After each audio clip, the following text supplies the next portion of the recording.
Hi ನಮಸ್ತೆ. ಇವತ್ತಿನ ವಿಡಿಯೋದಲ್ಲಿ ನಾನು ನಿಮಗೆ ಬೆಂಡೆಕಾಯಿ ಪುಳಿ ಮುಂಚಿ ಹೇಗೆ ಮಾಡೋದು ಅಂತ ಹೇಳಿಕೊಡ್ತೇನೆ. ಮೊದಲಿಗೆ ನಾವು ಒಂದು 500 ಗ್ರಾಮಷ್ಟು ಬೆಂಡೆಕಾಯಿ ತಗೊಳ್ಬೇಕು. ಮತ್ತು ನಾವು ಬೆಂಡೆಕಾಯಿ ಒಗ್ಗರಣೆಗೆ ಒಂದು ಈರುಳ್ಳಿ, ಒಂದು ಟೊಮೆಟೊ, ಒಂಚೂರು ಕರಿಬೇವು ಸೊಪ್ಪು ಮತ್ತು ಸ್ವಲ್ಪ ಬೆಳ್ಳುಳ್ಳಿ ಮತ್ತೊಂಚೂರು ಸಾಸಿವೆ ಇಷ್ಟು ರೆಡಿ ಮಾಡಿ ಇಡಬೇಕು. ಆಮೇಲೆ ಗ್ಯಾಸಲ್ಲಿ ಮಣ್ಣಿನ ಮಡಿಕೆ ಇಟ್ಟಿದ್ದೇನೆ ನೋಡಿ. ಇದು ಫಸ್ಟಿಗೆ ನಾವು ಬಿಸಿ ಕಾದ್ಮೇಲೆ ಸ್ವಲ್ಪ ಒಂದು ಚೂರು ಎಣ್ಣೆ ಹಾಕಬೇಕು. ಮೊದಲಿಗೆ ಎಣ್ಣೆ ಕುದಿ ಬಂದಮೇಲೆ ಫಸ್ಟಿಗೆ ನೀವು ಸಾಸಿವೆಯನ್ನು ಒಗ್ಗರಣೆಗೆ ಹಾಕಬೇಕು.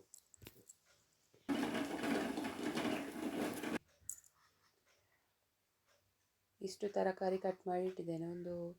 ಫಸ್ಟಿಗೆ ನಾವು ಸಾಸಿವೆ ಹಾಕಬೇಕು. ಎಣ್ಣೆ ಇದಾದಮೇಲೆ ಬಿಸಿ ಆದಮೇಲೆ ಲೋ ಫ್ಲೋ ಅಲ್ಲಿ ಇಡಿ, ಇಲ್ಲಾಂದರೆ ಸ್ವಲ್ಪ ಬೇಗ ತಳ ಹಿಡಿತದೆ ನೋಡಿ. ಮತ್ತು ಈಗ ನಾನು ಸಾಸಿವೆ ಹಾಕಿದ್ದೇನೆ ಮೊದಲಿಗೆ. ಅದಾದಮೇಲೆ ನೀವು ಬೆಳ್ಳುಳ್ಳಿ ಉಂಟಲ್ಲ ಅದು ಹಾಕಬೇಕು.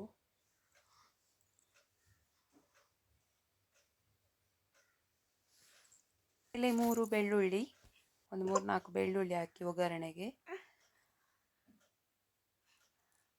ಆನಂತರ ಕರಿಬೇವು ಸೊಪ್ಪು ಉಂಟಲ್ಲ, ಒಂಚೂರು ಕರಿಬೇವು ಸೊಪ್ಪು ಹಾಕಿ.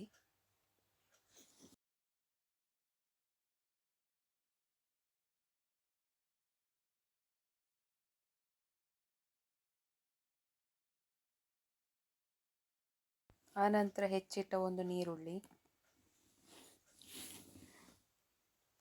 ಆಮೇಲೆ ಅದನ್ನು ರೋಸ್ಟ್ ಮಾಡಿ ಸ್ವಲ್ಪ.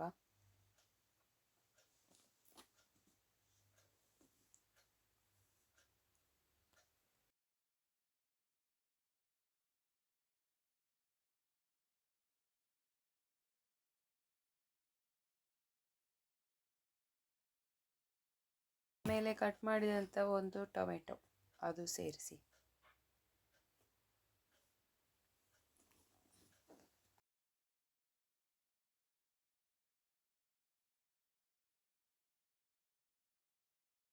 ಏನು ಗೊತ್ತಾ, ನೀವು ಬೆಂಡೆಕಾಯಿ ಫಸ್ಟ್ ಕಟ್ ಮಾಡ್ತೀರಲ್ಲ, ಕಟ್ ಮಾಡೋ ಮುಂಚೆನೇ ನೀವು ತೊಳೆದು ಹಾಕಬೇಕು, ಕಟ್ ಮಾಡಿ ಇಡಬೇಕು. ಆಮೇಲೆ ಕಟ್ ಮಾಡಿದ ಮೇಲೆ ತೊಳೆದ್ರೆ ಅದರ ಅಂಟು ನಿಮಗೆ ಸಿಗ್ತದೆ. ಸೊ ನೀವು ಕಟ್ ಮಾಡೋ ಮುಂಚೆನೇ ತೊಳೆದು ಬೆಂಡೆಕಾಯಿ ಕಟ್ ಮಾಡಿ ಆಮೇಲೆ ನೀರಿಗೆ ಹಾಕಬೇಡಿ, ಮೊದಲೇ ತೊಳೆದು ಕಟ್ ಮಾಡಿ ಇಡಿ.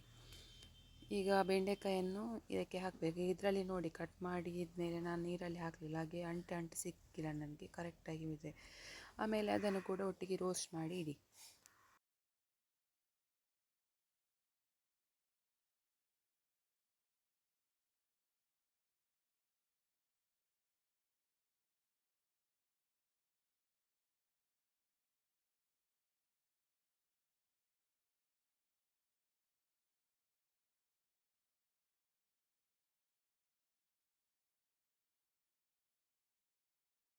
ಆಮೇಲೆ 1.5 ಲೋಟ ನೀರು ಹಾಕಬೇಕು. ನಿಮಗೆ ಎಷ್ಟು ನೀರು ತೊಗೊಂಡಿದ್ದೀರಾ ಅಂದರೆ ತರಕಾರಿ ಮುಳುಗುವಷ್ಟು ನೀರು ಹಾಕಿದರೆ ಸಾಕು, ಜಾಸ್ತಿ ನೀರು ಹಾಕಬೇಡಿ. ಮತ್ತು ನೀವು ಮಸಾಲೆಗೆ ಮಾಡ್ತೀರಲ್ಲ ಪೇಸ್ಟ್, ಅದು ಮಿಕ್ಸ್ ಮಾಡುವಾಗ ಜಾಸ್ತಿ ನೀರು ಆಗ್ತದೆ. ಸೊ ನೀವು ಸ್ವಲ್ಪ 1 ಲೋಟ ತೊಗೊಂಡ್ರೆ ಸಾಕು. ಮತ್ತು 1 ಸ್ಪೂನ್ ಉಪ್ಪು ಹಾಕಿ, ಜಾಸ್ತಿ ಬೇಕಾದರೆ ಮತ್ತೆ ಆ್ಯಡ್ ಮಾಡ್ಬೋದು ಉಪ್ಪು, ಮಸಾಲೆ ಹಾಕಿದ ಮೇಲೆ, ಪೇಸ್ಟ್ ಹಾಕಿದ ಮೇಲೆ. ಸೊ ನಾನು 1 ಸ್ಪೂನ್ ಉಪ್ಪು ತೊಗೊಂಡಿದ್ದೇನೆ, ಅದನ್ನು ಕೂಡ ಮಿಕ್ಸ್ ಮಾಡಿ ಮತ್ತೆ ಅದನ್ನು ಬೇಯಿಸ್ಲಿಕ್ಕೆ ಇಡೋಣ ನಾವು ಒಂದು ಸೈಡ್. ಈಗ ನಾವು ಪುಳಿ ಮುಂಚಿ ಮಾಡಲಿಕ್ಕೆ ಬೇಕಾಗುವ ಸಾಮಗ್ರಿಗಳನ್ನು ರೆಡಿ ಮಾಡೋಣ. ಮೊದಲಿಗೆ ನಾನು 10ರಿಂದ 12 ಉದ್ದಮೆಣಸು, ಒಣಮೆಣಸು ತೊಗೊಂಡಿದ್ದೇನೆ, ಮತ್ತು ಸ್ವಲ್ಪ ಜೀರಿಗೆ, ಮತ್ತು ಕೊತ್ತಂಬರಿ, ಮತ್ತು ಮೆಣಸು, ಮತ್ತು ಹಳದಿ, ಮತ್ತು ಸ್ವಲ್ಪ ಬೆಳ್ಳುಳ್ಳಿ, ಮತ್ತು ಸ್ವಲ್ಪ ಹುಳಿ ತೊಗೊಂಡಿದ್ದೇನೆ. ಈಗ ರೋಸ್ಟ್ ಮಾಡಲಿಕ್ಕೆ ನಾವು ಫಸ್ಟಿಗೆ ಸ್ವಲ್ಪ ಒಂದೂವರೆ ಸ್ಪೂನಷ್ಟು ಎಣ್ಣೆ ಹಾಕಬೇಕು. ಆಮೇಲೆ ಎಣ್ಣೆ ಬಿಸಿ ಆದಮೇಲೆ ಅದಕ್ಕೆ ನಾವು ತೆಗೆದಿಟ್ಟಂಥ ಕೊತ್ತಂಬರಿ ಒಂದು 3 ಸ್ಪೂನ್ ಹಾಕಿ, 2-3 ಸ್ಪೂನ್ ಹಾಕಿ. ಆಮೇಲೆ ಒಂದೂವರೆ ಸ್ಪೂನಷ್ಟು ಜೀರಿಗೆ, 1 ಸ್ಪೂನ್ ಹಾಕಿದರೆ ಸಾಕು, 1 ಸ್ಪೂನ್ ಹಾಕಿ ಜೀರಿಗೆ. ಮತ್ತು ಅದನ್ನು ರೋಸ್ಟ್ ಮಾಡಿ, ಸ್ವಲ್ಪ ಲೋ ಫ್ಲೇವಲ್ಲಿ ಇಟ್ಟು ರೋಸ್ಟ್ ಮಾಡಿ, ಇಲ್ಲಾಂದರೆ ಅದು ತಳ ಹಿಡಿತದೆ. ಸೊ ರೋಸ್ಟ್ ಮಾಡಿ ಅದನ್ನು. ಮತ್ತು ಸ್ವಲ್ಪ ನಾವು 4-5 ಮೆಂತ್ಯ ಹಾಕಿದರೆ ಒಳ್ಳೆಯದು. ಸ್ವಲ್ಪ ಮೆಂತ್ಯ ಆ್ಯಡ್ ಮಾಡಿ ಅದಕ್ಕೆ.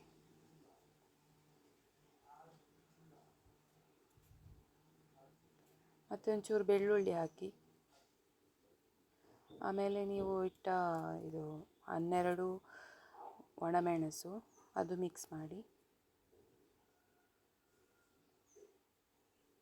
ಸರಿಯಾಗಿ ರೋಸ್ಟ್ ಮಾಡಿ. ಅದು ಸ್ವಲ್ಪ ಬ್ರೌನ್ ಕಲರ್ ಬರುವಾಗ ಅದನ್ನು ತೆಗೆದಿಟ್ಟು ಮಿಕ್ಸಿ ಜಾರಿಗೆ ಅದನ್ನು ಮಿಕ್ಸಿ ಮಾಡಿ ಬರಬೇಕು. ಸ್ವಲ್ಪ ನೀರು ಹಾಕಿ ಒಂದು ಸ್ಪೂನು ಒಂದು ಲೋಟದಷ್ಟು ನೀರು ಹಾಕಿದರೆ ಸಾಕು. ಮತ್ತು ಒಂದು ಲಿಂಬೆ ಗಾತ್ರದಷ್ಟು ಹುಳಿ, ಮತ್ತು ಒಂದು ಅರ್ಧ ನೀರುಳ್ಳಿ,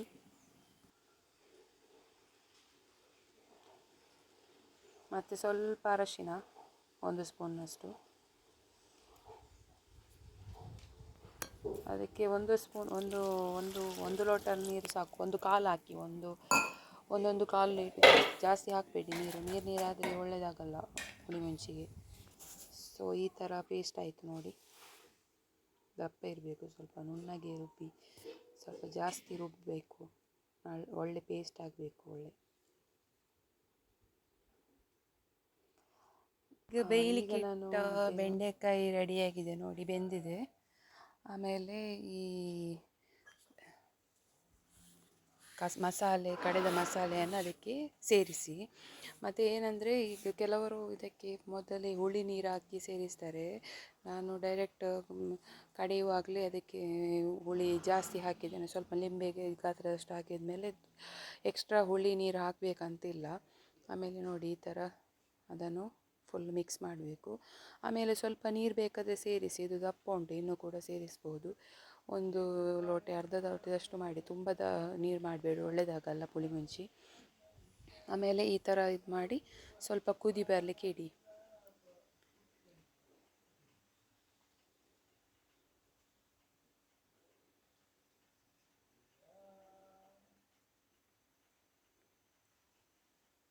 ಮುಚ್ಚಳ ಮುಚ್ಚಿ ಸ್ವಲ್ಪ 2 ನಿಮಿಷ ಕುದಿ ಬರಲಿಕ್ಕೆ ಬಿಡಿ.